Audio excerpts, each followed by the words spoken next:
अस्सलामु अलैकुम रहमतुल्लाहि व बरकातुहू। और दोस्तों, क्या हाल खबर है? अल्हम्दुलिल्लाह, वक़फ़ा व सलाम अला इबादिल्लज़ीना इस्तफ़ा।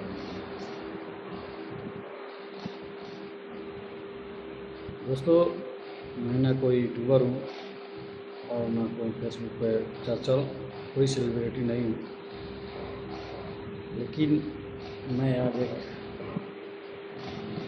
काफ़ी दिनों के बाद पहली बार ये फेसबुक पे वीडियो में रख रहा हूँ। ये आरजेडी और बीजेपी के खिलाफ जो बिहार में आजकल इलेक्शन को लेकर हंगामा चल रहा है। आज हमने बहुत ज़्यादा सोशल मीडिया को देखता हूँ, हर रोज़ देखता हूँ, आज नहीं बल्कि हर रोज़ देखता हूँ। जीत चाहे बीजेपी का हो या आरजेडी का हो, लेकिन आजकल जो देखा जा रहा है, बीजेपी एक भयानक डर से उलझ रहे हैं। एक भयानक डर उन लोगों के चेहरों पे दिखा जा रहा है, जैसा कि मनोज तिवारी हो गया, उसके बाद ये रवि किशन हो गए, दिनेश लाल निरहू, इसकी तो बात ही नहीं करो।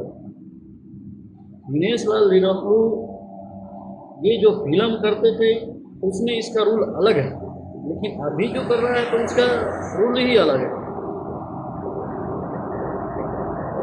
उसने खुद कई फिल्मों में मैंने उसके देखा है कि वो खुद मुस्लिम का रोल किए हुए, कबीर नाम से किए हुए हैं। लेकिन आजकल देखो, छोटी सी बात के लिए क्या कहता है, ये अदमुल्ला है। अरे भाई, ये आप ही के समाज का और आप ही के जैसा काम करने वाला आदमी है। दिनेश लाल निरहू ये अच्छा आदमी नहीं है। ये इसका मैंने एक और इंटरव्यू देखा था, उसमें ये क्या बोल रहे हैं कि एक मीडिया वाला ने उससे सवाल किया कि देश में रोजगारी कब हटाओगे, तो क्या बेहतर जवाब दे रहा है यार। जवाब सुनो, वो जवाब दे रहे हैं कि क्या ये मोदी जी कर रहे हैं? मोदी जी को तो बाल बच्चा है नहीं, मोदी जी जब संतान पैदा कर ही नहीं रहा है तो वो रोजगारी बेरोजगारी कौन आदमी बढ़ा रहा है? अब इसका जवाब सुनो।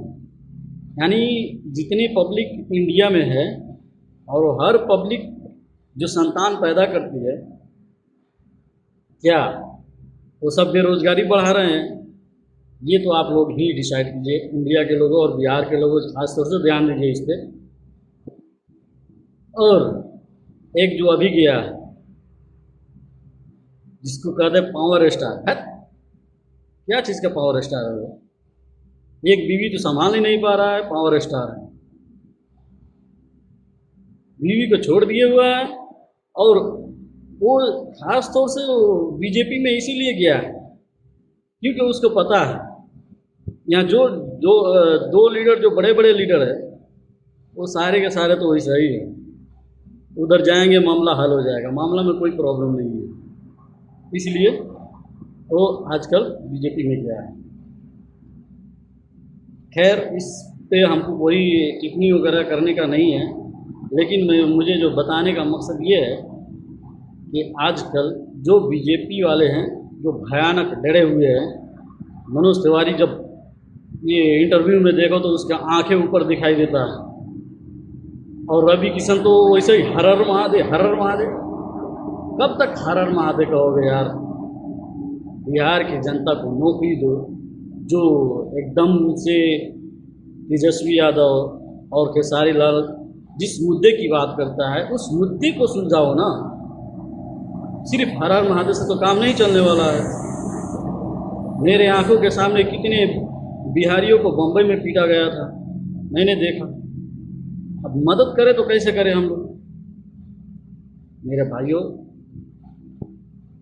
किसी और नया तरीका अपनाओ, बीजेपी वालों कोई नया तरीका और अपनाओ, क्योंकि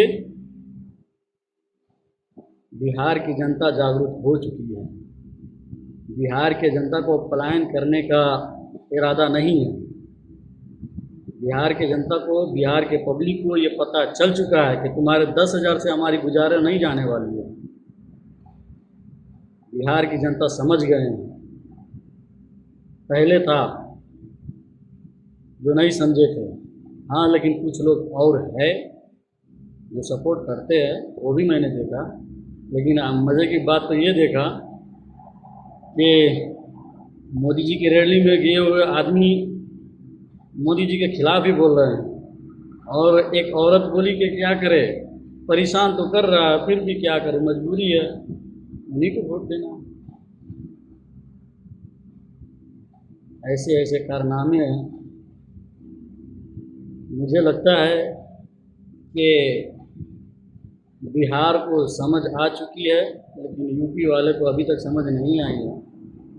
अल्लाह खैर करे और यूपी वालों को भी हिदायत दे, वो भी समझे कि क्या रोजी की बात है, क्या पलायन की बात है, क्या जॉब की बात है। एक बात का अंदाज़ा खुद ही लगा लो कि मोदी आते हैं गुजरात से, और गुजरात में कई फैक्ट्रियाँ बन चुकी है और वहाँ के लोग कहीं भी जॉब करने के लिए नहीं जानते हैं। थोड़ा इस बात पे गौर कीजिए, और यही जानकारी बस आप लोगों को देनी थी। बस आप लोग सुने और इस बात को आगे फैलाएं, और देखिए वोट तो आगे पीछे तो कौन जीत रहा है, कौन क्या कर रहा है, वो तो आगे पीछे देखा जाएगा, लेकिन अंदाज़ा ऐसे लगा सकते हैं और देख सकते हैं कि किसकी बहुमत ज़्यादा है। ये तो 14 नवंबर के बाद ही पता चलेगा। बस 1-2 दिन में वोट है। बस मैं बिहार की पब्लिक से ये रिक्वेस्ट करूँगा कि बिहार की पब्लिक इस बात को समझे, और जो हमारे फ़ायदे के लिए, हमारे बच्चे के लिए और हमारे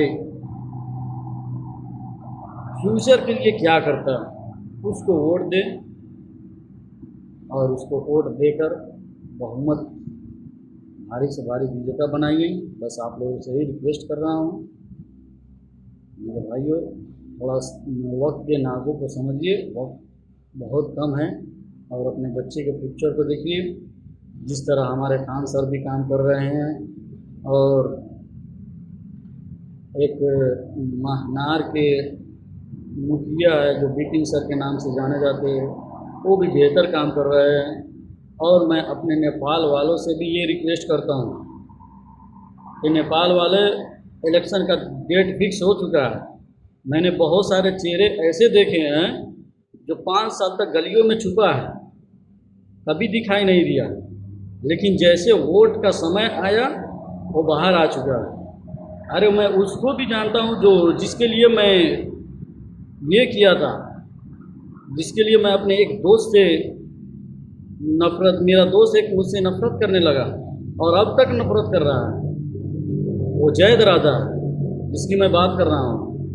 उन्होंने वीडियो में बोला था जब मेयर का चुनाव हारा था, तो मैं ये चाहता था कि मैं जीतूंगा तो ये करूँगा वो करूँगा, क्या बनाऊँगा, एक यूनिवर्सिटी बनाऊँगा जो दुनिया में नंबर 1 हो। अब तक वो 5 साल बीत गए, लेकिन अभी तक वो दिखाई नहीं दिया कि कहाँ है कहाँ नहीं। कोई मसला होता है तो दिखाई भी नहीं देता। और जैसे वोट का, इलेक्शन का ये डेट फिक्स हुआ और वो गली से बाहर निकल गए, बिल से बाहर निकल कर लोगों से मिलने लगे। भाई इस बात पे ध्यान रखें हमारे नेपाल वाले, और ख़ास तौर से 2 नंबर प्रदेश के जनता और हमारे रोहतहट वाले, इसको ख़ास तौर से ध्यान रखिए और इसको देखिए कौन क्या करता है। अरे हमारे क्या बोलते हैं, नगर पालिका का मेयर अभी हमारे 2 नंबर क्षेत्र में अभी तक टपा भी नहीं है, वो देखा भी नहीं है। मैं तो जानता भी नहीं हूँ कौन है, कभी मैंने किसी के साथ फोटो लेते हुए भी नहीं देखा उसको। बस एक दिन देखा था बदकिस्मती से, दूसरे एक गांव में एक मेरे साथी के साथ, जफ़र इमाम के साथ फ़ोटो खिंचा रहे हैं। कुछ लोगों ने कमेंट भी किया था, बदकिस्मती है इन लोगों की जो हमारे मेयर के साथ फ़ोटो खिंचा रहे हैं। भाइयों इस वक्त के नाजुक को समझिए, वक्त के हालात को समझिए, और क्या कहते हैं, ख़ास तौर से हमारे रोहतहट वाले इस बात का ध्यान रखिए कि कौन क्या कर रहा है नहीं कर रहा है, उसके ऊपर ख्याल रखिए, उसको देखिए और उसी को जिताइए जो हमारे फ्यूचर के लिए क्या करेगा।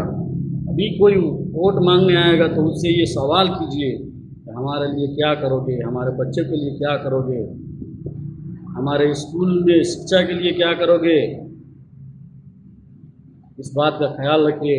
और आखिर में मैं यही दुआ करता हूँ कि अल्लाह ताला सबको हिदायत दे कि अच्छे लोगों को पहचाने और सबको ये समझ बुझ दे कि ताकि बेहतर से बेहतर चुनाव में आदमी को पहचाने जो हमारे लिए काम करे। और हमारी जनता अभी जागने की ज़्यादा ज़रूरी है। जो पहले था वो तो गया, लेकिन अभी जागने की बहुत ज़्यादा ज़रूरी है, बहुत ज़्यादा ज़रूरी है बच्चों के लिए, अपने लिए। ये विदेश में काम करना आसान नहीं होता मेरे दोस्त। विदेश में काम करने के लिए मैं दिल की बात क्या बताऊँ, विदेश बहुत मुश्किल है। थोड़ा समझिए, थोड़ा जानिए। रोज़ यही सोचना पड़ता है कि कितना बजे जाना है, कितना बजे क्या करना है। बहुत मुश्किल है, बहुत मुश्किल। थोड़ा जानिए और अच्छे लोगों की पहचान कीजिए जो हमारे लिए काम आए और हमारी आगे चल के जो कोई ज़रूरत पड़े तो उसमें वो काम आए। अगर इसमें किसी को मैं कोई बात बोला हूँ, अगर उसमें किसी को तकलीफ़ हो तो बराए करम मैं माज़रत चाहता हूँ, मुझे माफ़ करे। चलिए हम आपको दवाना है।